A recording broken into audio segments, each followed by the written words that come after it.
The Death of a Salesman by Auther Miller. This is Andrew narrating. Willy Loman had spent his life on the road, traveling from city to city, selling whatever his company asked of him. For years, he had believed that success was just around the corner, that if a man were well liked, doors would open and fortune would follow. But time had worn down both his car and his confidence. When he drove home one evening to Brooklyn, weary and talking to himself, his wife Linda saw what others could not.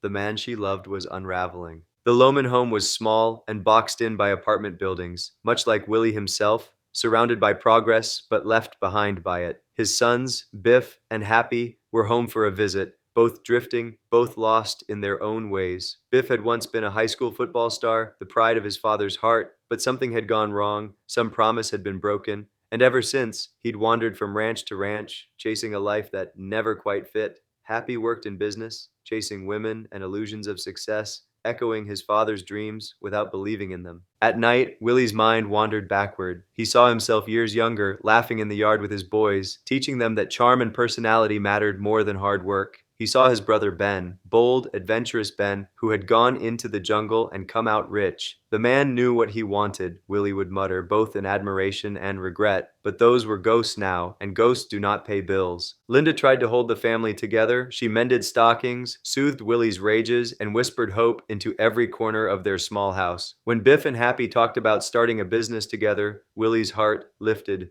The Loman brothers, he said, with pride and trembling belief, that's the ticket. But hope, for Willie, never lasted long. When he went to his boss to ask for a job close to home, he was met with cold indifference. Howard Wagner, the son of the man who'd once hired Willie, dismissed him like an old tool no longer needed. I'm worth more, Willie pleaded, but in the world of business, worth had little to do with loyalty or age. He left the office humiliated, a man stripped of purpose. Meanwhile, Biff's meeting with Bill Oliver fell apart. The man didn't even remember him. Out of frustration and shame, Biff stole a fountain pen, a small, foolish act that echoed a lifetime of pretending. He returned home, ready to confess the truth, that he wasn't meant for business, that the dream was a lie. But Willie could not bear it. He shouted, denied, refused to see. And as the truth cracked open between father and son, the reason for Biff's long disappointment emerged. Years before, in a Boston hotel, Biff had discovered Willie's affair. His idol had fallen, and with him fell Biff's belief in everything Willie had taught. Now, with nothing left but memories and debts, Willie faced his final decision. He remembered Ben's words about risk and reward, and in his delusion, he imagined a last sale, his own life for $20,000 in insurance money.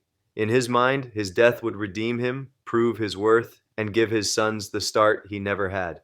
That night, as the wind whispered through the trees, Willie climbed into his car and drove away for the last time. At the funeral, the air was still. Few people came. Linda, clutching her handkerchief, whispered through tears, "We're free! We're free!" The house was paid for, but the cost was everything else. Biff stood by the grave, understanding at last that his father had been chasing shadows, not wealth, but dignity, not admiration, but love. Happy, ever his father's son, vowed to carry on the dream, still unaware of its emptiness. And so the story of Willy Loman, the salesman who believed that being liked was enough, became a mirror for every man who measures his worth by what others see rather than who he truly is. Beautiful. Here's the moral reflection drawn from Willy Loman's story, written in a devotional life lesson style. Moral reflection: the measure of a man. Willy Loman's tragedy was not that he dreamed too much, it was that he dreamed in the wrong direction. He believed that success meant applause, attention, and others' approval. He measured his worth by the size of his sales, his boss's smile, and his son's admiration. But when those measures failed him, he found himself empty-handed, wondering if he had ever truly mattered. The truth is, he did matter, not because of what he sold, but because of who he was. A husband who tried, a father who cared, a man who loved imperfectly, but sincerely. Yet he couldn't see that. Like so many, he confused making a living with making a life. His story asks each of us a hard question. What are we selling our souls for, and who are we trying to impress? In a world obsessed with image and success, Willie reminds us that human worth isn't earned, it's given. Our value doesn't come from paychecks, positions, or possessions. It comes from being loved by God and from living truthfully before Him. Biff, by the play's end, begins to understand this.